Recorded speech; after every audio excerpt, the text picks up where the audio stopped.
एक छोटी सी कहानी से मैं शुरू करना चाहूँगा। 2000 साल पुरानी कहानी है। चीन उन दिनों दुनिया का महा साम्राज्य था। वहाँ का सम्राट एक दिन अपने महल की छत पर टहल रहा था, साथ में उसका वजीर था। समुद्र के किनारे था महल और हजारों जहाज बंदरगाहों की तरफ आ रहे थे, हजारों जहाज जा रहे थे। उस समय चीन का बड़ा व्यापार फैला था। सम्राट बहुत प्रसन्न हुआ और उसने कहा कि देखते हो कितना व्यवसाय हमारा विकसित हो गया, सारी दुनिया से बड़ा लेन देन चल रहा है, हजारों जहाज आ जा रहे हैं।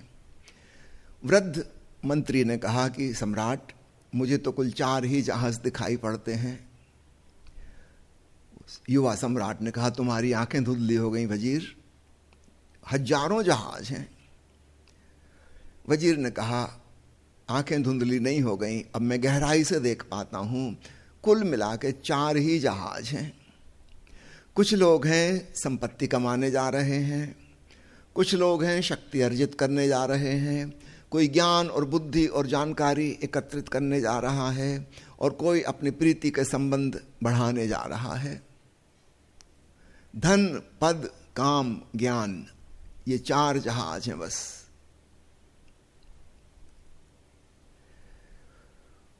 उस अनुभवी वृद्ध वजीर ने सारी जिंदगी की कहानी बड़े संक्षेप में कह दी। हम सभी लोग इन 4 नावों में यात्रा कर रहे हैं।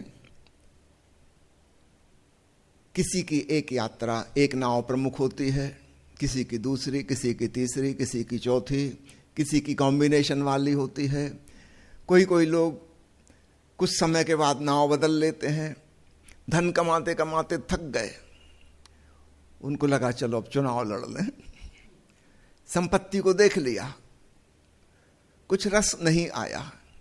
ऐसा लगता है कि जो लोग शक्तिशाली हो गए उनको बड़ा मजा आया होगा, अब मंत्री बन जाएं तभी मजा आएगा। कोई प्रसिद्ध अभिनेता बन गया, उसको लगता है जिंदगी तो बिल्कुल खाली और खोखली है, इससे अच्छे तो हम पहले ही थे। उसको लगता है चलो अब नेता बन के देखें, शायद वहां पे कुछ जीवन की सार्थकता का एहसास हो। अक्सर तो लोग एक ही नाव में सवार रहते हैं। कुछ लोग जो सफल हो जाते हैं एक नाव को बहुत दूर तक ले जाने में, उन्हें पता चलता है कि हम बुद्धू बन गए। तुरंत ही दूसरा तर्क आता है कि वो जो दूसरी दिशा में दूसरी नाव पे लोग यात्रा कर रहे हैं वो लोग सही होंगे, मुझसे गलती हो गई। तो बस 4 ही दिशाएं हैं जिनको हम कहें साइकोलॉजिकल डायरेक्शन। एक है धन की दौड़, दूसरा है पद की दौड़, तीसरा है काम और प्रेम की दौड़, और चौथा है ज्ञान की दौड़। आपने देखा होगा जिन लोगों को ज्ञान में बड़ा रस है, हो सकता है उन्हें धन संपत्ति में कोई रस ना हो, उनकी दौड़ दूसरी तरफ है। उनको लग रहा है कि यह बहुत सार्थक बात है, इसको पाकर परम आनंद मिल जाएगा। मिलेगा नहीं, मिलेगा सिर्फ हेडेक, सिर भारी हो जाएगा इतनी जानकारी इकट्ठी करके, और कुछ तो होने वाला नहीं। मगर ये बहुत बाद में पता चलेगा। और जिंदगी हमारी छोटी है, हम एक दौड़ भी पूरी अच्छे से कर नहीं पाते छोटी सी जिंदगी में, तो हमें पता भी नहीं चल पाता कि हम गलत दिशा में दौड़ रहे थे। और अगर पता भी लग जाए तब हमें अन्य 3 दिशाएं आकर्षित करने लगती हैं। और इतनी बड़ी जिंदगी है नहीं कि हम 4 दिशाओं में अंत तक दौड़ जाएं। उसके पहले ही हम अपनी कब्र में गिर जाते हैं, फिर अगला जन्म हो जाता और फिर हम उठकर दौड़ने लगते हैं। ऐसा जन्मों जन्मों से होता चला आ रहा है। यह जो बहिर्मुखता है, लगता है कि बाहर कहीं सुख है, बाहर कहीं आनंद है, बस ऐसा ये स्थिति मिल जाए, इसको पालूं, वहां पहुंच जाऊं, ये बन जाऊं, वो बन जाऊं। इस पूरे चक्कर में हम घन चक्कर बन जाते हैं और एक जगह नहीं पहुंच पाते, वो हमारा स्वयं का होना है। फुर्सत ही नहीं मिलती। छोटे छोटे बच्चे क्रमशः स्कूल जाने की उम्र कम से कम होती चली जा रही है। अभी तो 1.5-2 साल के बच्चों को स्कूल भेजने लगे ताकि जल्दी दौड़ में लग जाएं। ऐसा ना हो कि समय बीत जाए और दूसरे लोग आगे निकल जाएं। भागो बच्चे, भागो भागो, माता पिता पीछे पड़े, दौड़ाओ, कहीं देर ना हो जाए।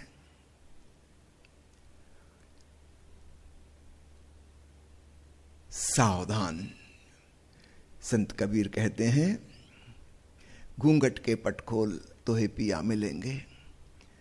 वह प्रीतम जिसकी चाहत है उसे शांति कहें, आनंद कहें, संतोष कहें, जीवन का रस कहें, सार्थकता कहें, जो आप नाम देना चाहें, वही हमारा सर्वाधिक प्रिय है, उसी की हम खोज में हैं।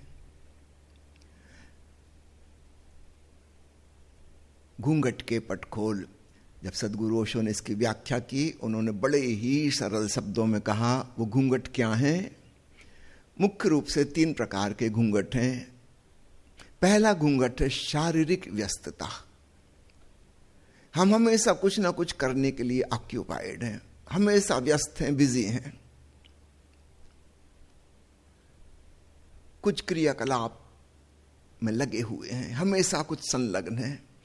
उससे कभी कभी छुटकारा मिल जाता है, शरीर थक जाता है, मजबूरी में हमें रुकना पड़ता है, तब हमारे मानसिक क्रियाकलाप हैं, विचार हैं, स्मृतियां हैं, कल्पनाएं हैं, वो भीतर एक दौड़ चल ही रही है।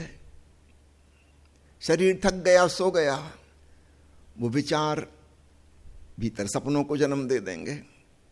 विचार और सपने में कुछ खास भेद नहीं है। खुली आंखों जो भीतर चल रहा है वो शब्दों में है, उसे हम विचार कहते हैं। वो बंद आंखों से नींद में जो चलता है उसे हम सपना कहते हैं, वो चित्रात्मक है। तो विचार लिंग्विस्टिक है, शाब्दिक, सपना चित्रात्मक है, पिक्चोरियल है, वही चीज। जब भाषा विकसित नहीं हुई थी तब हम सब सपने देखते थे, बंद आंख भी और खुली आंख भी।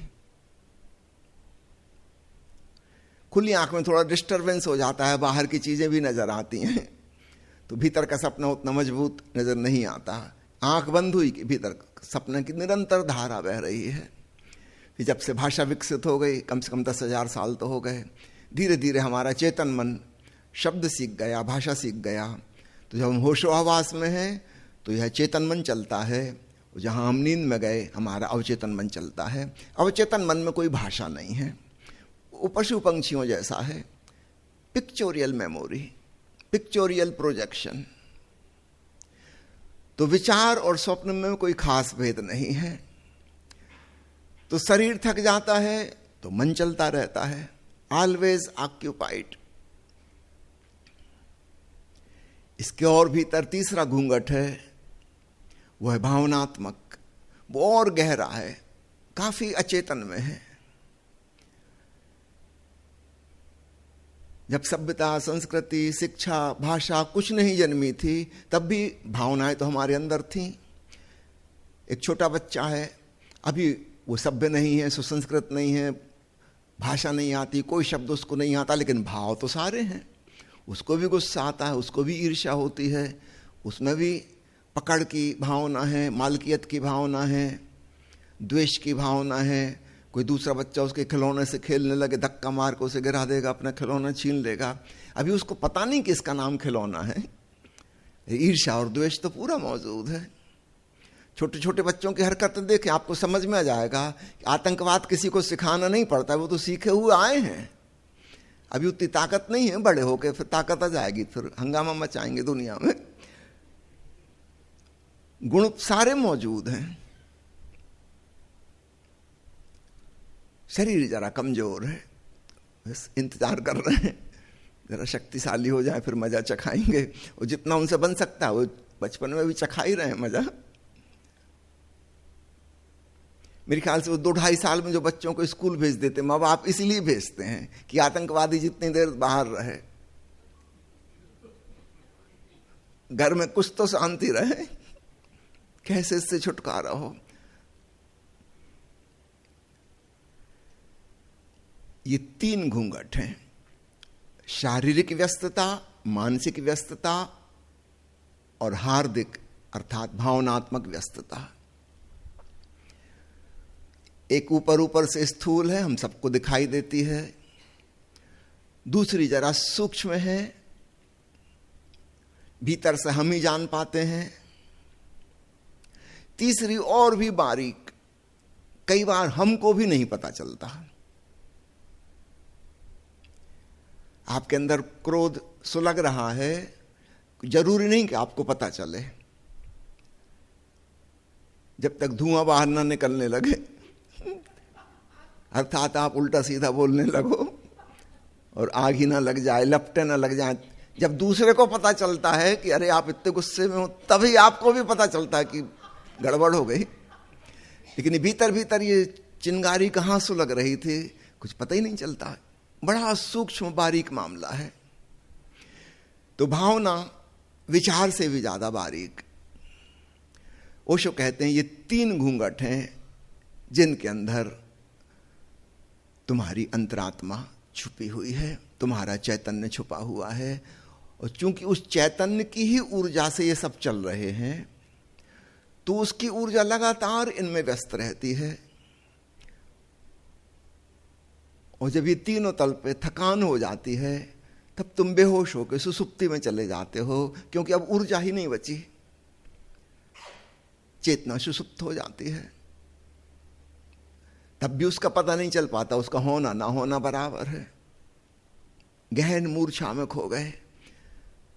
सुसुप्ति के क्षणों में सपने भी नहीं होते, लेकिन होश बिल्कुल नहीं होता। तो हमें बस अपना पता नहीं चल पाता। हमें भावनाओं का, विचारों का, शारीरिक क्रियाकलापों का, बाहर की घटनाओं का पता चलता है।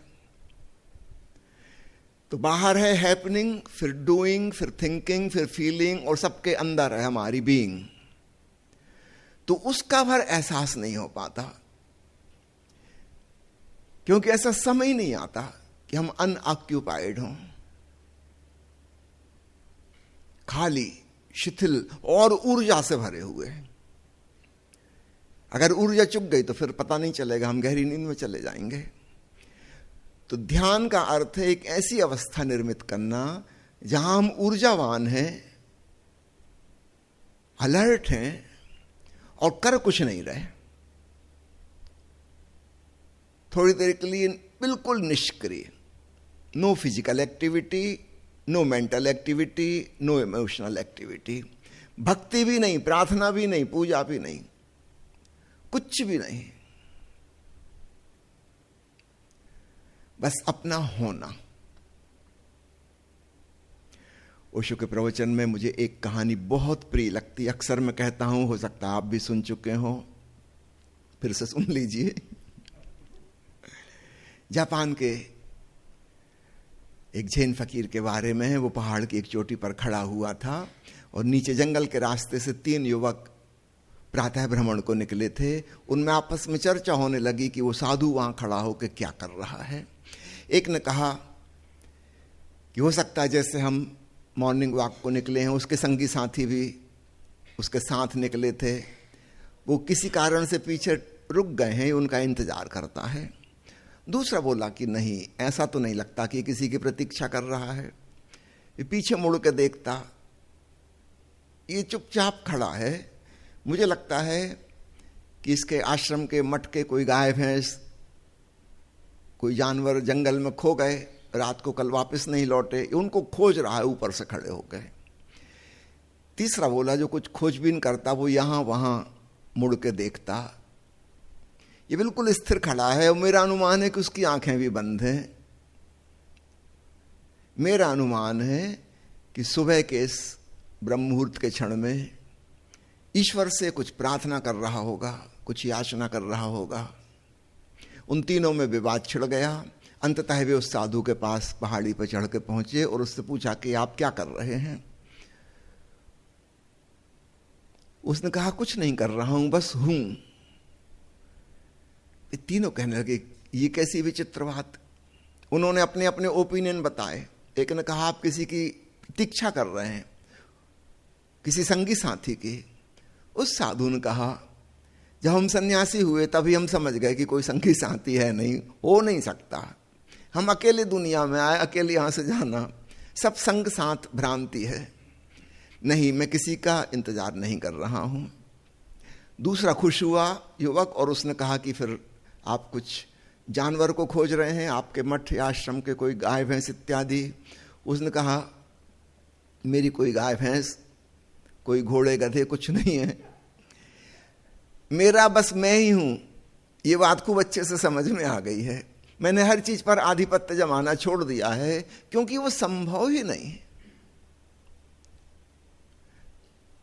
मैं नितांत अकेला हूं, मैं कुछ नहीं खोज रहा।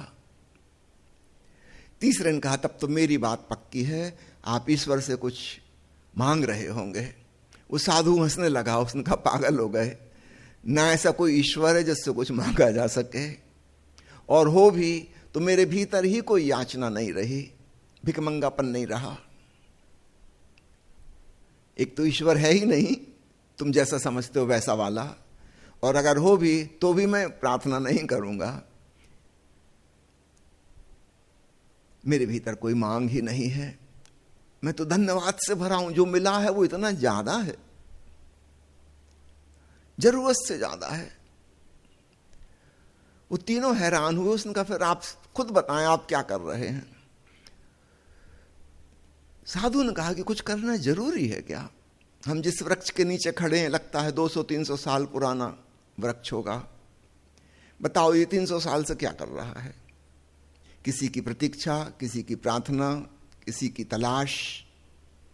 वो तीनों बोले, नहीं, वृक्ष पे ये बातें लागू नहीं होती। उस साधु का छोड़ो वृक्ष को, जिस चट्टान पे हम खड़े हैं, वैज्ञानिकों का हिसाब किताब कहता है कि लगभग 4 अरब साल पहले चट्टानें बनी थी। 4 अरब साल से ये क्या कर रही है चट्टान? किसी की प्रतीक्षा, किसी की खोजबीन, किसी से कुछ मांग रही है। वो कहने लगे, नहीं, चट्टान बस है। उस साधु ने कहा, जब वृक्ष को, चट्टान को अनुमति है बिना कुछ किए होने की, क्या मुझे यह परमिशन नहीं मिलेगी कि थोड़ी देर के लिए मैं बस हूं? क्या हमेशा कुछ करना जरूरी है? ठीक है, करना जरूरी है, पर हमेशा तो नहीं। कुछ क्षण तो ऐसे हो सकते बिल्कुल विश्रांति के। मैं बस हूं, आई एम।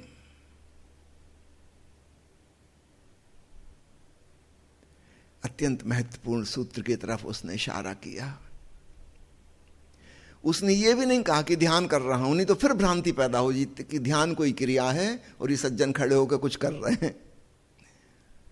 ध्यान अक्रिया है। लेकिन हमारी भाषा में तो ध्यान भी क्रिया बन जाती है।